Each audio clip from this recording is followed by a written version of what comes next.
Oke, selamat malam semua, selamat pagi, siang, sore, kapanpun itu kalian menonton, kembali lagi di TikToks, Informatik Talks. Dengan saya, host baru, namanya Raffi, angkatan 23 Informatika dengan ambil penjurusan profesional jaringan komputer.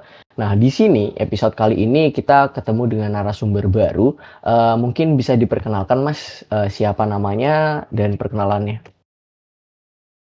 Oke, terima kasih Mas Raffi ya, Mas Raffi. Oke, perkenalkan sebelumnya namaku Hasan Al-Haidar. Aku mahasiswa informatika angkatan 22. Jadi sekarang bisa dibilang semester 7 ya teman-teman, semester 7. Dan aku mengambil penjurusan jaringan seperti itu. Oke. Jadi kita udah kenalan ya Mas Hasan nih. Kalau boleh tahu sebelum kita ngomong terkait lebih lanjut dari jaringan komputer, mungkin bisa dijelasin terlebih dahulu nih, profesional jaringan komputer itu kurang lebih seperti apa sih Mas? Oke, pertanyaan menarik ya teman-teman. Ini pasti menjadi pertanyaan banyak sekali orang ya. Jadi secara umum jaringan komputer itu belajar gimana sesimpel kalian tahu gitu gimana cara komputer sama komputer lainnya terhubung gitu. Dan itu sebenarnya nggak sesimpel itu intinya, tapi kalian akan belajar itu gitu. Jadi ada komputer dihubungi dengan komputer, nanti kalian akan belajar yang namanya IP address, subnet dan lain-lain, dan juga mungkin MAC address kayak kayak gitulah intinya. Intinya ya gimana kalian bisa menghubungkan satu komputer dengan komputer yang lainnya. Nah itu nanti menjalar lah nanti ke manapun itu berada gitu. Kayak gitu sih kalau gambaran besarnya ya. Gitu. Terus kalau saya dengar-dengar ya, di profesional jaringan komputer itu sendiri nantinya bakal di dalamnya tuh bakal dibagi-bagi Mas, kayak ada yang nanti lebih ke arsitektur, ada yang ke cybernya. Itu apakah benar kayak gitu Mas adanya? Dan mata kuliahnya nanti seperti apa Mas? Oke oke, ini juga menarik ya. Sebelumnya aku mau follow up terlebih dahulu, ini konteksnya di UIN Sunan Kalijaga atau jaringan secara umum ya? Di UIN Mas? Di UIN. Oke, di UIN ya. Oke, aku jawab jujur ya. Ini sebenarnya kalau di UIN itu, kalau di jaringan sendiri nggak ada pembagian spesifiknya teman-teman. Nggak ada pembagian spesifiknya. Jadi kalau di UIN itu kan modelnya ada 4 penjurusan dan salah satunya adalah jaringan. Dan di situ dari 4 penjurusan tersebut ada juga 3 profil, yaitu pebisnis, akademisi, dan juga profesional kayak gitu. Nah, kalau kalian ambil si profesional dan kalian ambil apa jaringan kayak gitu, itu sebenarnya nggak ada kayak jalur-jalurnya gitu. Dan dari dosen pun juga kayak ngikutin matkul aja deh, nggak ada bagian-bagian kayak gitu. Tapi mungkin kalian dari situ kalian bisa ngembangin sendiri. Nanti kalian mau mau ke jalan ini, mau ke jalan itu, karena jaringan itu sebenarnya luas ya teman-teman. Dan mungkin teman-teman yang masih awam ataupun baru aja masuk UIN nanti misal kalian pengen berkecimpung di dunia IoT, cyber security, apalagi server kayak kayak gitu, nanti kalian pasti akan direkomendasikan untuk masuk ke dalam jaringan karena itu adalah penjurusan yang paling nyerempet kayak gitu. Jadi untuk apa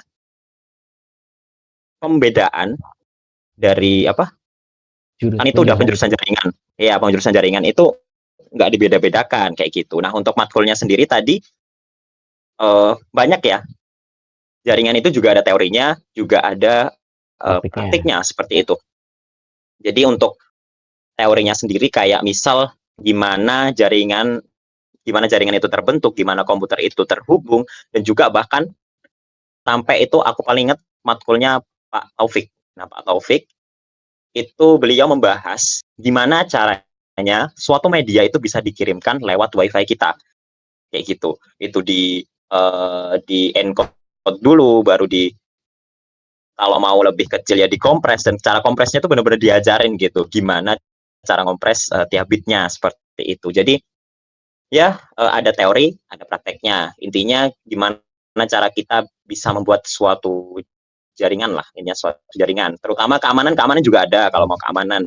Tapi itu keamanan cuman kayak lapisan luar aja, karena notabene intinya kan kita tuh perbedaan kita sama orang-orang mungkin yang kursus atau TKJ itu kita tuh mikirnya lebih jauh, lebih jangka Teoritis. panjang gitu. Oh. Ya seperti itu, Mas Raffi. Oke, jadi kalau di UIN sendiri itu ketika udah memilih penjurusan itu nggak ada pemilihan terfokus lagi gitu ya Mas ya. Jadi kalau misalkan Ada seperti benar. itu target kompetensi yang dicapainya itu seperti apa? Maksudnya tuh kan nanti kita sebagai yang memilih profesional jaringan komputer itu kan nanti kan ada tugas akhir ya Mas ya. Nah, apakah itu kita bebas memilih apakah maksudnya akankah kita terfokus ke bagian arsitekturnya seperti, bagian server dan semacamnya ataukah, kita mau memilih ke bagian keamanannya, security-nya atau kita mau, ke jaringan komputernya itu seperti apa, Mas? Oke, kalau ngomongin, apa namanya, mungkin kita bisa dibilang bentar aku lupa tadi tadi gimana pertanyaannya? Singkat aja apa tadi? Eee, jadi, ketika kita tugas akhir itu kan kita mau nggak mau Ya, harus lebih terfokus kan ke salah satunya, apakah itu ke ya ya. arsitekturnya, ke keamanannya, ataupun ke bagian jaringan seperti itu, Mas. Oke, jadi, karena tadi aku bilang bahwa nggak ada pembagian atau fokus yang benar-benar fokus karena aku bilang jaringan itu luas kan ya, sementara Oke. kita di tugas akhir itu harus fokus gitu. Oke, jadi ya ini bener banget, banyak banget orang jaringan tuh yang aku lihat tuh bingung mereka, bingung mau bikin apa karena emang sangat-sangat luas sekali seperti itu. Nah, kalau aku sendiri yang sekarang semester 7 udah di masa mengumpulkan proposal untuk pembuatan TA. Jadi TA itu simpelnya adalah kita buat proyek, bukan skripsi. Bedanya skripsi sama TA ya, kalau skripsi kita menemukan fakta baru, perbandingan suatu variabel gitu, suatu metode yang digunakan kepada variabel. Nah, dampaknya dibandingkan dan itu menemukan fakta baru gitu kan. Nah, kalau si TA ini kita proyekan, modelnya proyekan. Nah, proyeknya sendiri bisa berupa implementasi suatu jaringan. Terus juga yang aku tahu bisa juga membuat tools-tools untuk keamanan jaringan, audit ataupun bahkan bisa untuk ini cyber security itu kan butuh banyak tools ya. Itu juga bisa bikin yang seperti itu. Jadi kalau masalah kalau kalian bingung karena jaringan ini terlalu umum ya mohon maaf kalau Win menurutku belum memfasilitasi untuk kita bisa fokus. Kita harus benar-benar cari di luar seperti itu. Jadi itu jawabanku. Oke. Jadi mungkin kita udah dapat gambaran ya terkait, bagaimana sih jaringan komputer khususnya di UIN ya. Nah, mungkin ini bakal masuk ke pertanyaan yang lebih personal ke Mas Hasannya ya. Nah, dulu waktu di Oke, semester oke. 4, kenapa sih Mas Hasan itu lebih memilih, eee, profesional jaringan komputer ini gitu, penjurusan ini, dibanding keempat yang lain seperti itu, Mas? Oke, kenapa jaringan komputer ya? Oke, nice question by the way. Ya, aku jawab jujur ini. Oke, personal ya jawabku. Jawabannya personal. Ya, personal aja, Jadi Mas. ya Tidak enggak, perlu ini teoritis. enggak diplomatis, ini benar-benar genuine dari aku. Jadi sebelumnya itu aku tuh termasuk mahasiswa yang telat gitu merasakan jadi mahasiswa kayak gitu kan. Dan teman-temanku udah pada jago, aku belum jago sendiri gitu kan. Even buat website sendiri aku belum bisa. Bahkan sampai sekarang kayak full stack itu aku benar-benar masih bergantung sama ChatGPT. Nggak bisa aku buat sendiri terus uh, front end back end itu belum bisa aku sampai sekarang gitu kan. Nah, Mmm, disitulah muncul kayak perasaan insecure gitu kan, ketinggalan, bla bla bla dan lain-lain. Nah, disitulah sebenarnya pemantikku kenapa milih jaringan. Oh, at least aku beda lah gitu. Dan juga sebenarnya dulu tuh aku kayak minat banget gitu di bagian cyber security seperti itu. Itu ya aku pas pas masih semester-semester awal tuh asbun aja sih bagian cyber security gitu. Padahal kalau kita kulik lebih lanjut cyber security itu udah di atasnya developer, website developer dan intinya udah jago banget lah harusnya. Dan dulu tuh kayak cuman asbun aja gitu. Jadi oke lah kita pilih ini, pilih jaringan aja gitu. Nah, kalau secara dibandingkan sama ekspektasiku masuk itu ya ya beda banget gitu, beda banget dan sama-sama susah gitu kan. Tapi lama-lama ya enjoy juga. Pada akhirnya kita tuh kayak cuma pilihan tuh banyak banget. Pada akhirnya kita tuh cuma harus memilih satu dan menjalani sampai sampai akhir. Udah itu aja yang aku pegang. Jadi ya seperti itulah intinya Mas Raffi. Ya, jadi berawal dari kurang jago ngoding gitu ya Mas ya. Iya, kurang jago ngoding. Iya, terutama di web. Terus, Web itu belum bisa aku sampai sekarang. kayak kan itu kan mungkin kesan awal Mas masuk jaringan itu kan, oh ingin terhindar dari coding gitu ya Mas ya, kurang lebih gitu kan. Iya, Nah itu tapi benar banget. Itu benar banget. Banyak banget ya yang kan, mikir kayak gitu. Iya, nah, ya. tapi realitanya gimana Mas? Waduh, waduh. Realitanya. Oke. Untuk realitanya sendiri karena aku notabene kemarin tuh aku ikut bangkit ya, Jadi ya sama aja gitu kena pemrograman. Bahkan kita bikin API, bikin backend yang dimana itu aku first time banget bikin API gitu kan. Itu aku dikejar-kejar. Mana aku kemarin pas dikejar-kejar tuh itu timingnya pas banget sama aku jadi moderatornya David Alfa Sunarna itu. Aku belum tidur beneran itu 2 hari itu. Dan itu wah timku marah-marah. Jadi ya sebenarnya kalau ngomongin programming sama aja gitu kan. Aku ikut bangkit, aku program juga. Tapi kalau misal nggak ikut bangkit pun ya sama aja kena programming karena itu ada yang namanya apa ya, pelajarannya Pak Manda, matkulnya Pak Manda itu kemarin tuh intinya gimana cara kita otomasi ketika suatu jaringan besar itu kan ketika ada di bawahnya ada nyolok akses point baru itu tuh harus disetting itu dari atas gitu untuk pembagian VLAN dan lain-lain kayak gitu. Nah itu ada programming untuk bikin script, intinya bikin script agar ketika colok di bawah jaringan tersebut itu otomatis gitu settingnya. Jadi nggak perlu setting-setting lagi seperti itu. Jadi kalau ngomongin kena ngoding atau enggak ya sama aja kena ngoding gitu. Sama aja masih programming kayak gitu. Nggak ada yang beda. Jadi mungkin adik-adik kita, teman-teman kita kalau mikir masuk jaringan itu akan terhindar dari coding, jawabannya enggak ya teman-teman. Mungkin cara Ya, sangat ngodingnya tidak. aja gitu, yang misal kalian ambil RPL Iya, mungkin kalian bakal fokusnya ke interface-nya, mungkin nah kita di bagian back-end-nya gitu. Nah, iya tadi bisa kan seperti itu. Mas Hasan kan sempat singgung kalau misalkan Mas Hasan itu semester 5 ya Mas ya, ikut bangkit. Iya, semester 5 aku ikut bangkit. Nah, antara bangkit dengan kuliah biasa, reguler gitu di UIN tuh ada nggak sih, gap-nya atau mungkin hal yang, di bangkit ini ada, di kuliah biasa itu nggak ada dan sebaliknya itu kira-kira kurang lebih gimana, Mas? Oke, kalau kita mau bandingin bangkit sama kuliah ya, eh, ada tentunya. Di bangkit tuh menurutku aku belajar lebih banyak gitu kan, belajar lebih banyak karena emang ini sorry to say banget di UIN di masaku ya di masaku nggak tahu di masa kalian ini di masaku aku review masaku sendiri jadi di masaku itu kayak kultur untuk belajarnya itu sangat kurang sekali teman-teman sangat kurang sekali dan di mana dosennya itu banyak sekali berkompromi gitu asal ya udahlah aku kasih tugas mahasiswa ini selesai ya udah gitu jadi sebenarnya kalau sistem penilaian OBE-nya tuh nggak jalan kalau aku bilang seperti itu. Nah kalau bangkit sendiri di situ nah aku kan ketemu anak kemarin satu timku tuh ada anak UTY satu anak UTY terus ada anak Amikom sama anak UGM.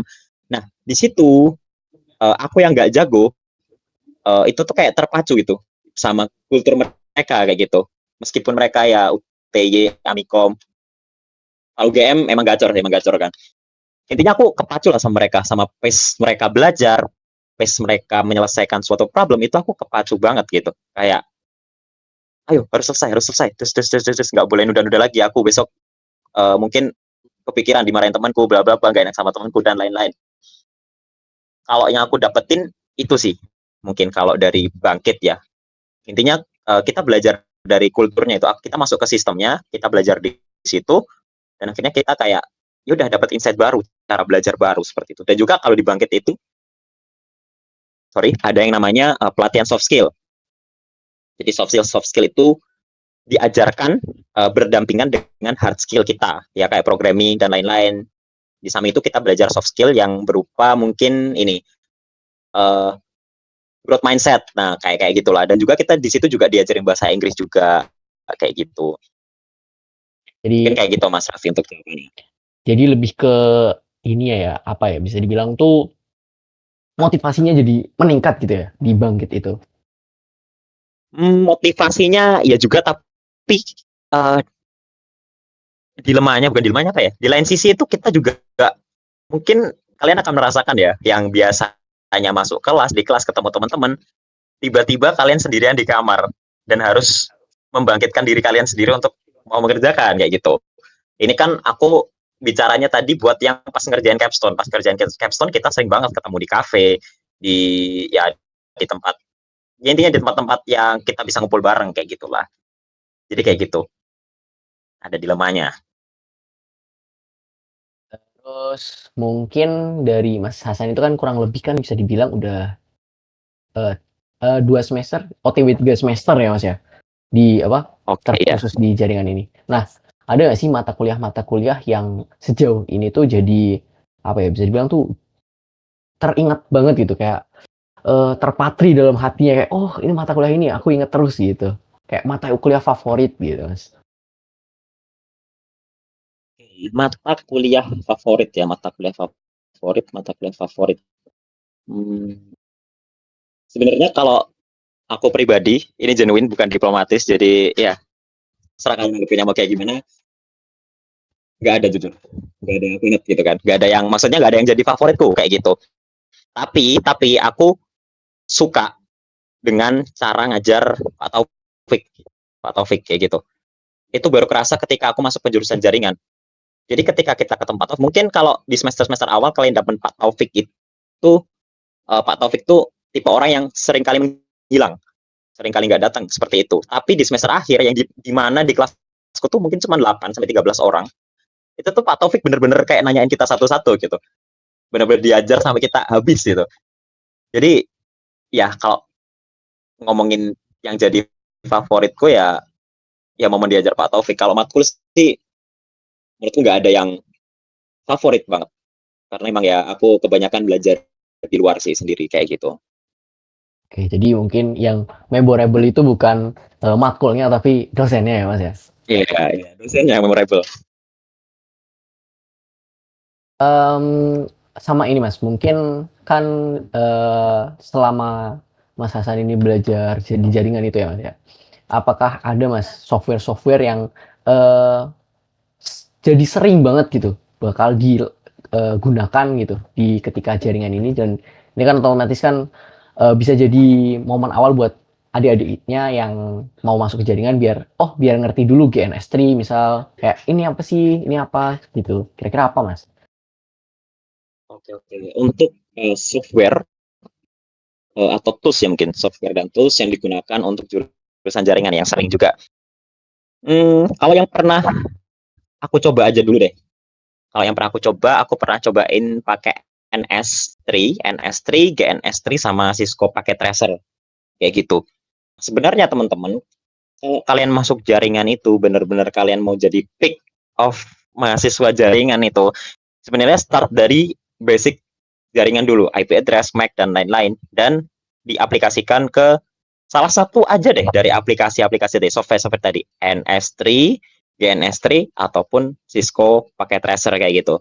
Kalau kalian pengen lebih lengkap ya di GNS3 karena dia emang simulasi jaringan, tapi dia bisa bikin image, atau intinya kamu tuh bisa pakai router dari brand manapun gitu, brand manapun yang menyediakan ISO image-nya kayak gitu. Nah, kalau Cisco pakai tracer kan berarti kan cuma Cisco aja Cisco ya, aja. Cisco aja. Dan itu mungkin kalau di Indo kurang relatable kalau kalian nggak bekerja di perusahaan yang gede-gede seperti itu. Jadi mungkin enough dengan GNS3, terus lanjut kalian bisa start bikin server juga pakai Proxmox itu, ya pelajari lah intinya, pelajari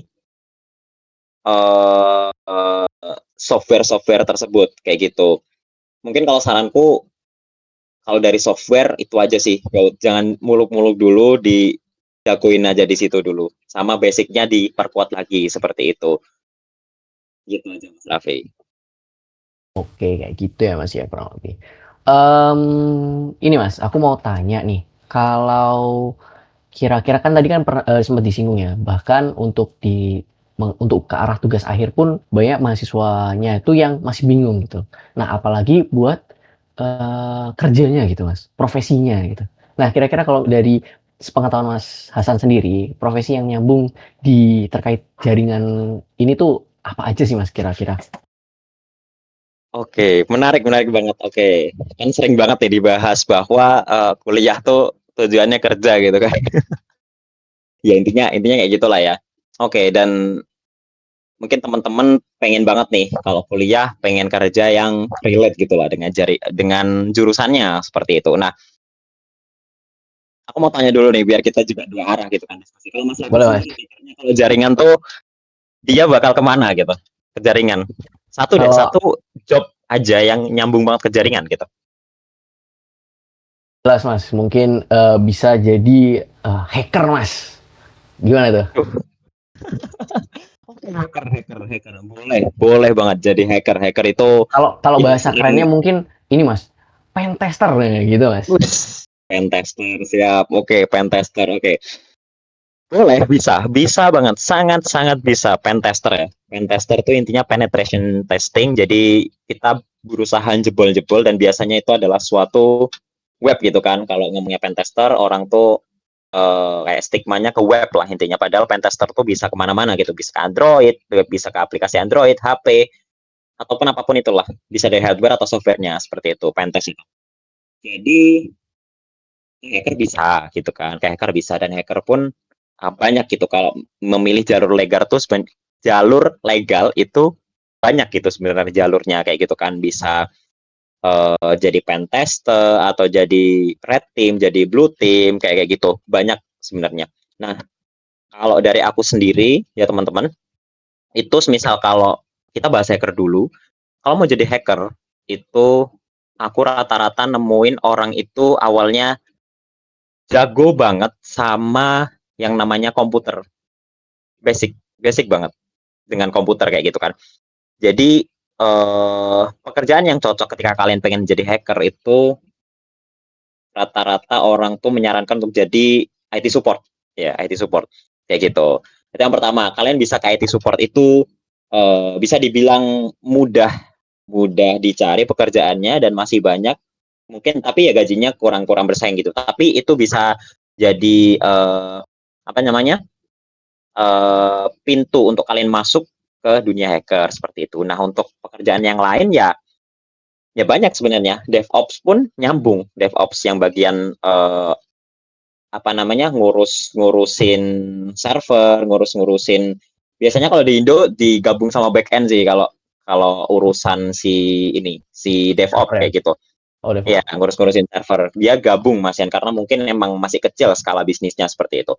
Bisa jadi DevOps, bisa jadi mungkin kalau di Telkom kalian bisa nyusun topologi jaringan seperti itu, mendesain seperti itu. Network analis, network designer itu bisa banget kayak gitu. Kalau mau jadi peneliti pun juga bisa gitu kan.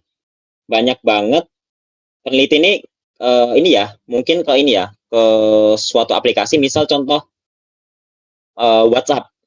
WhatsApp itu kalau kalian tahu dia nggak pakai TCP atau satu-satunya apa sih? UDP, TCP UDP. UDP dia nggak pakai itu, dia nggak pakai itu. Jadi dia mempunyai protokol tersendiri untuk transfer transfer pesan-pesan mereka kayak gitu.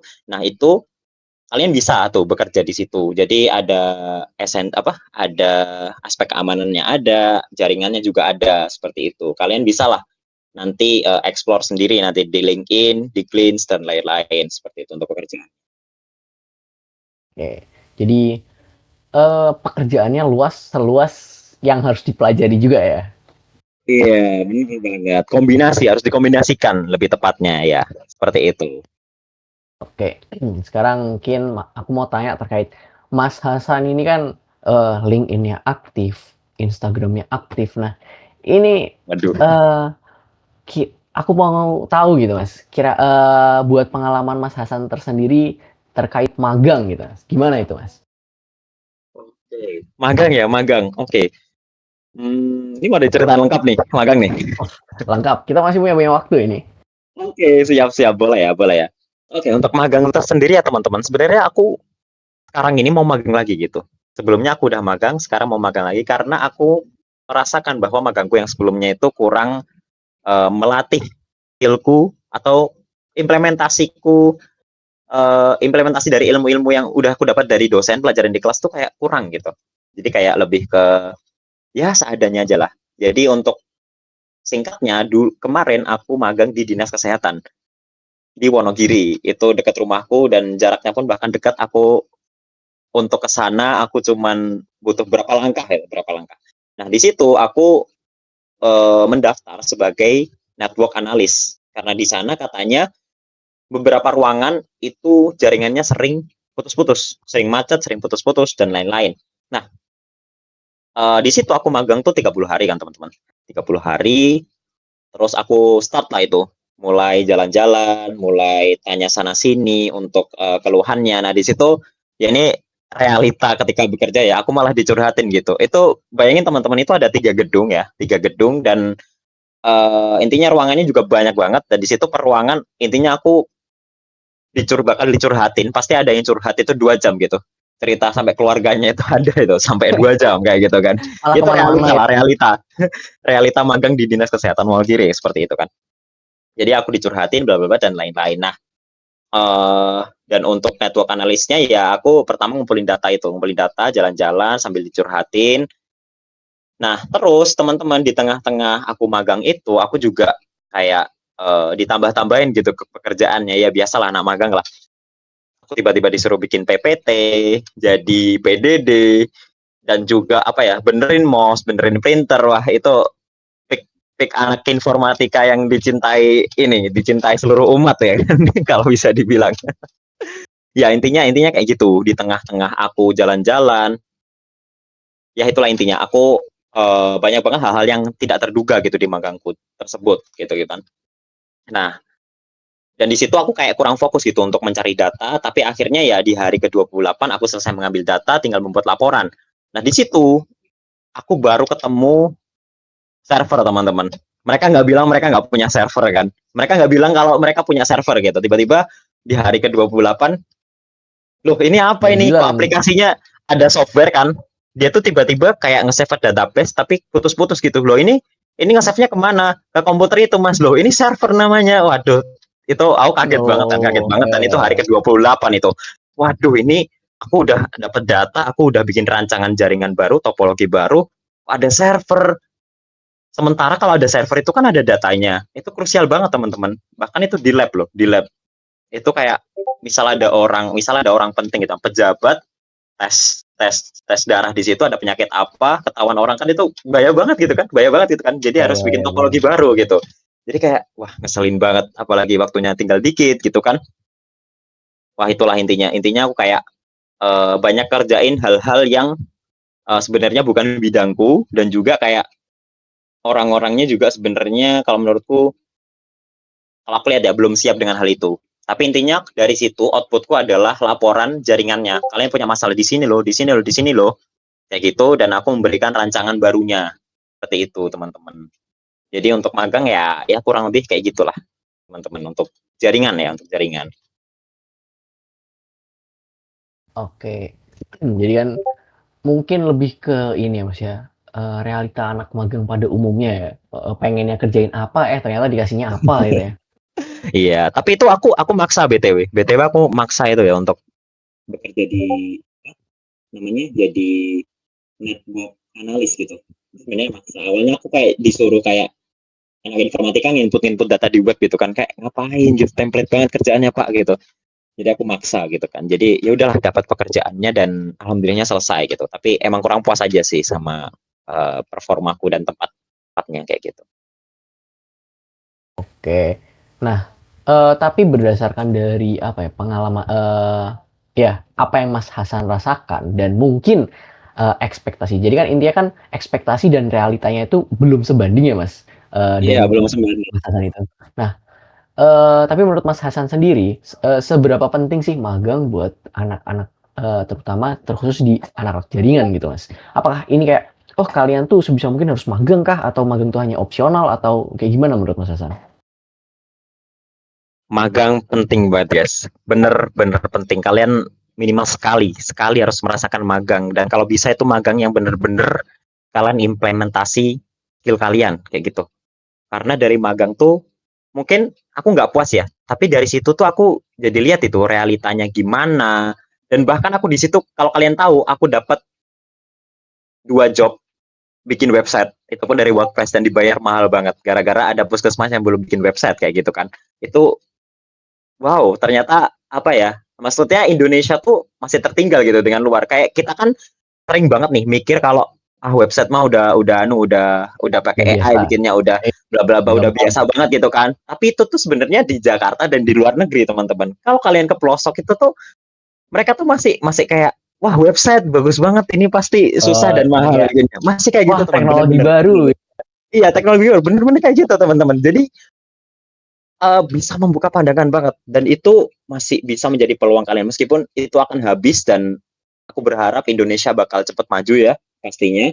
Tapi untuk sekarang pasarnya masih ada teman-teman. Benar-benar masih ada. Gap kita sama luar negeri itu masih jauh banget. Jadi mari kita sama-sama kayak yaudah ini belum disrupsi banget kayak skill kalian tuh masih bisa tuh diaplikasikan ke mungkin pelosok-pelosok bagian Indonesia kayak gitu sendiri. Jadi magang tuh penting banget. Jadi biar kalian nggak kaget gitu untuk ketika kalian pertama kali mencari kerja kayak gitu. Jadi itu sih Mas Raffi untuk jawabannya. Jadi bukan karena magang itu bukan karena oh biar CV-nya bagus, bukan hanya seperti itu ya Mas ya. Enggak cuman itu bro, enggak cuman itu. Biar kita ekspektasinya juga bisa mungkin nurunin sih, benar-benar nurunin gitu. Kita meskipun informatika yang jadi kadang-kadang mungkin dulu gajinya gede gitu kan, masuklah, cobalah sekali-kali masuk ke ya mungkin software house atau kayak aku di dinas kesehatan ataupun kominfo dan lain-lain rasakan itu first time kayak gimana sih rasanya kerja tuh bener kerja tuh kayak gimana gitu hands on experience ya. Intinya seperti itulah mas. Kalau mau magang kan kadang kan kita takut ya Mas. Oh kalau misalkan mau magang tuh harus punya skill dulu. Oh kalau misalkan mau magang tuh harus ada relasinya dulu. Nah itu gimana Mas? Apakah juga magang itu perlu? Oh kalau mau magang harus ada sertifikasi gitu. Itu gimana Mas? Oke teman-teman, jadi magang itu banyak banget jenisnya, banyak banget. Ada magang yang digaji, ada yang nggak digaji. Kalau dari segi gaji ya, ada magang yang harus prerequisites-nya bagus, ada yang nggak pakai prerequisites gitu kan, maksudnya syarat masuk gitu kan nggak ada gitu.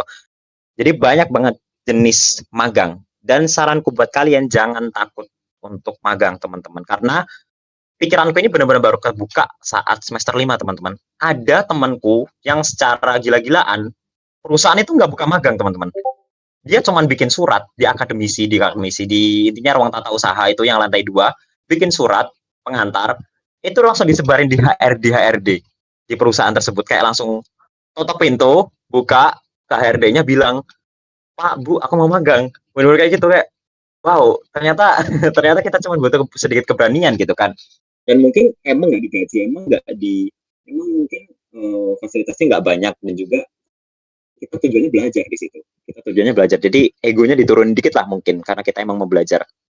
Jadi ya itu kalian jangan takut lah, jangan takut di situ kayak emang kalian belajar, kalian dari nggak tahu jadi tahu, makanya kalian magang kayak gitu. Jadi pola pikirnya mulai diperbaiki lah. Jangan takutan lagi kayak gitu. Dan mungkin kalau kalian mikir bahwa magang tuh harus yang sertifikasi dulu lah, harus jago dulu lah. Nggak selalu. Kalau misal ada orang atau perusahaan buka magang itu cek dulu prerequisites-nya gitu kan. Apakah membutuhkan sertifikasi atau enggak kayak gitu kan. Kalau mungkin yang udah tinggi-tinggi kayak kemarin aku ada info dari ya teman lah dari adik tingkat itu bahwa ada magang yang di Telkom. Magang di Telkom itu berhubungan sama cyber itu emang digaji, tapi emang ada prerequisites-nya gitu. Gajinya juga 5 juta UMR Jakarta gitu kan. Ya, pasti ada. Pasti ada tempat kalian untuk magang itu pasti ada teman-teman. Tinggal kalian mau cari atau enggak. Jadi seperti itu teman. Jangan takut untuk cari tempat magang. Kalau untuk sertifikasinya Mas, aku mau tanya mungkin lebih spesifik ya kayak seberapa penting sih sertifikasi itu untuk mungkin kerja sekarang ya, bukan magang lagi gitu. Apakah kayak kita mau kerja tuh harus cari sertifikasi dulu. Jadi kayak kita udah lulus nih, harus cari sertifikasi lagi dan semacamnya. Atau kayak gimana Mas? Seberapa penting sih sertifikasi itu? Bentar, konteksnya kerja di jaringannya. Iya, Di jadi jaringan? Oke, di jaringan. Di jaringan sendiri teman-teman, pekerjaan kan tadi kayak aku bilang banyak banget pekerjaan di jaringan gitu. Nah, untuk sertifikasinya sendiri itu juga banyak. Mahal, ada yang murah. Ini tinggal disesuaikan aja pekerjaan kalian tuh udah membutuhkan itu atau enggak gitu kan. Misal contoh kalian udah kayak apa sih apa namanya? Jadi bahasa Jawa nih. Bentar. Misal kalian mendaftar menjadi pentester yang udah tinggi perusahaan gede gitu kan kayak misal CrowdStrike gitu kan udah kelasnya dunia gitu kan itu mau nggak mau kalian harus CEH gitu kan CEH itu harganya belasan juta kayak gitu nah itu butuh CEH mungkin juga basic dari networking basic dari komputer itu ada CompTIA A plus sama CompTIA Network itu juga lumayan mahal lah itu tapi itu penting banget ketika kalian emang kerjanya udah sangat-sangat tinggi teman-teman tapi kalau kalian emang masih fresh graduate, belum ada, sebenarnya banyak kok pelatihan-pelatihan yang dimana mereka itu provide sertifikasi yang lebih murah gitu, terjangkau. Intinya memudahkan banget untuk kita bisa memiliki keahlian di bidang kerja tersebut. Contoh kalau di Indonesia sekarang, yang aku tahu tuh udah ada kayak kalau programming coding itu kan ya udah ada di coding, ada apa namanya bangkit dan lain-lain itu kan ada Google Cloud apa Skillbooks kayak gitu kan kursnya udah banyak ya yang legal gitu kan yang benar-benar terpercaya kan banyak kan nah kalau networking emang masih sedikit tapi sekarang udah ada teman-teman alhamdulillahnya di Indonesia itu ada yang namanya ID Networker kayak gitu itu merupakan apa ya itu PT atau perusahaan atau ya intinya tempat pelatihan di mana kita bisa melatih skill jaringan kita kayak gitu itu juga sertifikasinya bukan main-main teman-teman harganya mungkin lebih terjangkau daripada kalian ambil CCNA atau ambil iya. CompTIA dan lain-lain gitu. Itu lebih Jauh lebih lebih terjangkau ya. ya lebih terjangkau dan mungkin untuk fresh graduate kalian kan nggak mungkin langsung lompat kerja di CrowdStrike ya teman-teman harus ada Ya, pengalaman-pengalamannya dulu gitu kan kalau ada misal mau kerja di step-stepnya. Google CrowdStrike dan ada step-stepnya gitu kan nah untuk kalian yang fresh graduate belum punya skill apa-apa di networker ini sangat-sangat uh, memfasilitasi kita gitu sangat-sangat memudahkan kita gitu bagi yang fresh graduate gitu jadi ya itulah ambil yang sesuai sama keahlian kita sama maksudnya kan kalau di networker murah mungkin nggak sejago kalau kalian ambil CEH tapi kan kalian kurva belajarnya juga nggak terlalu menuki kayak belajarnya masih yang nggak terlalu Pelan-pelan. sulit dan juga ya pelan-pelan nggak terlalu sulit dan juga ketika kalian udah belajar itu kalian bisa langsung kerja gitu di Indonesia karena memang di Indonesia tuh maksudnya belum se-advance di luar negeri seperti itu teman-teman jadi ya itu intinya atau satu lagi ada kalau di Indonesia kan untuk penggunaan Cisco teman-teman Cisco itu kan sertifikasinya CCNA ya CCNA nah itu penggunaan Cisco sendiri masih digunakan oleh perusahaan-perusahaan yang udah besar gitu kalau di Indonesia sendiri rata-rata pakainya masih mikrotik ya masih mikrotik yang sangat umum sekali mikrotik nah untuk mikrotik itu ada yang namanya apa ya kalau nggak salah MTCNA gitu kayaknya intinya sertifikasi untuk kalian bisa Mikrotiknya itu. menjadi ya engineer-nya mikrotik kayak gitu kan nah itu lebih murah lagi kayak gitu bahkan aku lihat kemarin kayaknya di bawah 1 juta lah tapi intinya sangat-sangat lebih murah, lebih terjangkau daripada si CCNA seperti itu. Jadi disesuaikan kalian mau kerja di mana, kalian sekarang kondisinya seperti apa, kalian mau kerjanya modelnya kayak gimana itu disesuaikan sama kemampuan kalian benar-benar kayak gitu teman-teman. Jadi ya itu aja lah untuk Sertifikasi. sertifikasinya seperti itu ya. Oke, aku mungkin mau lanjut nih Mas, terkait tips dan insight buat adik-adik kita gitu Mas. Eh, Kalau dari Mas Hasan sendiri, ada nggak sih hal yang sebaiknya dipersiapkan nih? Kalau emang bener-bener nih adik-adik kita ada yang mau masuk ke jaringan, apa sih yang harus dipersiapkan sebelum ambil jurusan ini gitu? Untuk masuk ke jaringan ya, untuk masuk ke jaringan. Oke. Oke, menarik banget untuk masuk ke jaringan itu sebenarnya Eh, ini jawaban pribadiku aja. Jadi sebelum masuk ke jaringan tuh untuk anak Win sendiri terutama aku bisa bilang bahwa peta realitas mereka atau mesin berpikir mereka, bahkan aku sendiri pun merasakannya gitu kan, kayak ada yang belum bener gitu, kita start dari situ dulu. Jadi benerin dulu cara kita mikir. Kalau misal kita mau mengerjakan suatu task di dalam komputer, kita mau mengerjakan mengetik main game lah, ngedit video, kita ingin ngedit video. Nah itu kan sebelum kita bisa pakai komputer untuk ngedit video, kita perlu software kan, perlu OS dulu kan sebelum bisa Ya. pakai si softwarenya itu, software editing video. Nah, OS-nya tuh dibenerin dulu gitu. OS kan kayak fungsi-fungsi dasar dari suatu hardware gitu kan. Nah, itu dibenerin dulu menurutku. Itu yang pertama. Terus kedua, untuk materi teknisnya ya sesimpel kalian bisa networking dasar gitu, networking dasar. Networking dasar. Jadi ya IP address, MAC address, subnet, dan lain-lain seperti itu. Dan bisa kalian tambahi juga, kalian bisa bikin web full stack dan kalian bisa deploy. Itu menurutku membantu banget. Selain kalian bisa belajar programming, maksudnya logika pemrograman, itu kalian juga bisa sedikit-sedikit belajar gimana server itu bisa menyebarkan website kalian keluar kayak gitu. Itu bisa tipis-tipis lah, tipis-tipis Cara belajar dan kerjanya hands gitu on ya Mas ya. ya, cara kerjanya kalian bisa tahu dari situ gitu kan.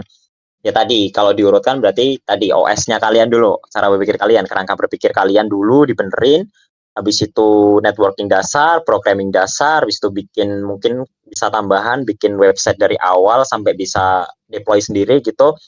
Itu ya terserah kalian mau kemana. Ini udah jauh banget, udah maksudnya udah bisa mencar kemana-mana. Kalau udah punya keempat dasar itu tadi, kalian udah bisa milih lah mau jalan kemana, kalian udah punya basicnya, udah enak kemana-mana kayak gitu. Ya. Udah ngerti lah ya kayak oh aku lebih pede di sini, oh aku lebih nyaman di sini gitu lah ya. Iya iya, nanti udah kerasa lah udah. Nah, kalau mindsetnya sendiri Mas, mungkin banyak nih orang yang mikir kayak yang tadi yang paling gampang tadi yang mikir bahwa oh kalau ke jaringan menghindari coding. Nah, itu kan mungkin mindset yang salah. Nah, selain mindset itu Iya iya kira-kira iya. kayak gimana Mas? Mindset salah yang lain atau gimana? Ya, maksudnya kayak mindset yang harus ada lah gitu kayak di ketika kita milih jaringan itu. Kayak misal Kita milih harus jaringan. harus sabar lah kayak oh pasti bakal sering ketemu error dan semacamnya gitu loh Mas. Oke oke oke oke. Tadi yang pertama, ya nggak ada coding tapi ada coding ya. Oke, itu yang pertama. Dan mungkin kalau ngomongin jaringan sendiri, mindsetnya apalagi ya? Aku nggak terlalu memperhatikan teman-teman semuanya, tapi eh sesimpel ini aku tarik lebih umum lagi, sesimpel kita ketika menjadi mahasiswa, apa sih sebenarnya yang membedakan kita sama anak STM, sama anak TKJ, sama anak yang lulus langsung kursus gitu, yang membedakan apa sih? Kita tuh mikirnya lebih panjang, teman-teman. Kita memikirkan etik, memikirkan moral, gimana teknologi ini ke depannya, dan lain-lain. Pikiran kita tuh dilatih untuk mikir jangka panjang, seperti itu. Dan itu harus ditanamkan, kayak gitu. Nah, rata-rata teman-teman, di UIN terutama itu mikirnya kayak masih kuliah adalah sama kayak sekolah kayak gitu, kerjain tugas, diajarin dosen, pulang gitu kan, udah selesai. Padahal enggak, teman-teman, kuliah itu udah termasuk pendidikan tersier, dan kalian nggak kuliah pun sebenarnya nggak apa-apa gitu kan.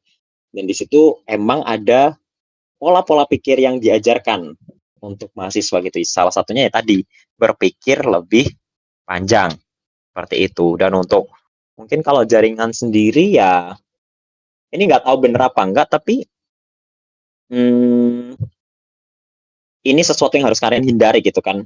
Jaringan itu, kalau kalian terjun ke jaringan, jangan mikir kalian nanti bakal kerja jadi orang IndiHome yang pasang router atau pasang pasang pasang Pasang kabel ya. SSI, iya pasang kabel, benerin kabel, atau apa sih, pasang access point di rumah orang gitu. Enggak, teman-teman. Kalau kalian kuliah, kalian itu tarafnya udah minimal manajer, atau enggak perencana. Jadi misal ada satu wilayah, misal ada mana nih? Jogja tuh mana? Misal Depok, daerah Depok. Daerah Depok tuh topologi apa? Secara geografinya kayak gimana, geografisnya kayak gimana. Nah, kalian tuh mikir gitu. Kalau jaringan mau dipasang di sini tuh nanti bentuknya kayak gimana. Nah, kalau kalian kuliah harusnya kalian mikirnya seperti itu ya. Ekspektasinya harus udah ke situ gitu. Jangan mikir kalau kalau aku jaringan nanti aku enak nih cuman pasang-pasang kabel dia no. Ya itu kalau kalian Kalau kayak gitu kan naik-naik gitu ya. iya, cuma naik-naik ya. Ya kalian kalau kayak gitu ya gajinya juga gitu-gitu aja gitu teman-teman. Kalian tuh beda gitu. Mikir bahwa kalian tuh beda gitu. Kalian punya pemikiran yang lebih panjang. Kalian nggak berpikir pendek gitu kan. Kalian cerdas, rasional dan lain-lain lah intinya. Ya seperti itulah intinya. Dua pemikiran. Satu yang umum tadi untuk mahasiswa, satu yang untuk jaringan. Kayak gitu, Mas. Oke Mas, ini kita udah lama ya ngobrol ya, mulai dari awal jaringan komputer di UIN itu seperti apa, maksudnya matkulnya itu seperti apa aja, terus juga Iya. tips and triknya bagaimana, harus menguasai apa, terus mungkin juga ada tadi sempat nyinggung lumayan banyak di bagian magang, kerja, sertifikasi. Nah, kita sampai nih bagian penutup Mas. Aku pengen nih Mas Hasan kasih kesan pesan atau mungkin kata-kata buat adik-adik tingkat kita yang benar-benar ingin terjun dan mungkin ingin mengikuti jejak Mas Hasan itu sendiri gitu. Jejak apa nih? Aku perasaan belum bikin jejak apa-apa. Mungkin akan Mas.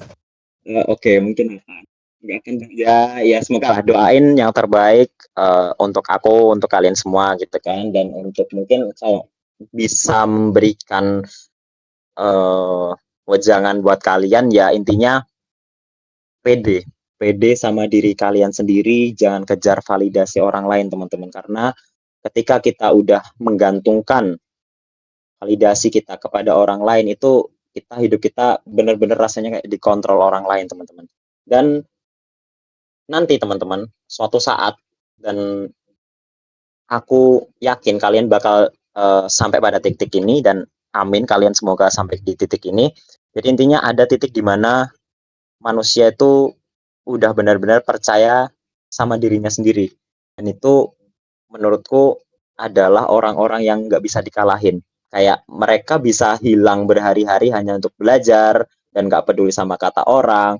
Mereka bisa kayak ya nggak peduli mungkin sama penampilan dan mungkin gara-gara dia fokus banget dengan belajar intinya untuk upgrade diri itu mereka keluarkan semua intinya kemampuan dia dan menurunkan ego dia serendah mungkin untuk mencapai hal yang dia inginkan dan itu menurutku orang yang benar-benar unstoppable nggak bisa diberhentiin itu udah gila itu dan aku harap kalian bisa mencapai di titik itu teman-teman jangan sampai makan validasi orang lain ya sesimpel kalau kalian misal orang bilang kalian gak ganteng ya ya udah gitu kalau aku bilang diriku ganteng ya udah aku ganteng gitu fuck off dengan perkataan kalian gitu kan jangan nggak usah peduli gitu nah ketika kalian sampai di titik itu kalian tuh wah bener teman-teman kalian merasakan ketenangan yang belum pernah kalian rasakan kayak gitu dan juga kalian untuk belajar apapun itu dan menggapai mimpi kalian itu rasa lebih mudah banget seperti itu teman-teman itu aja dari aku mungkin Mas Raffi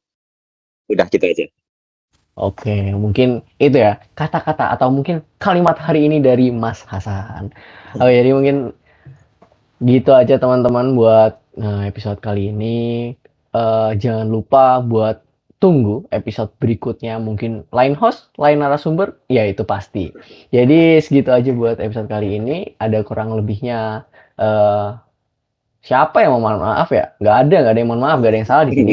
Jadi mungkin bisa di subscribe buat YouTube dari HMIT, Subscribe. di follow juga buat Instagramnya. Jangan lupa buat follow Mas Hasan juga karena mungkin di Ya, guys. kedua Instagram itu kita akan memberikan hal-hal yang keren-keren lah, inspiratif gitu aja. Sekian dari kami, terima kasih.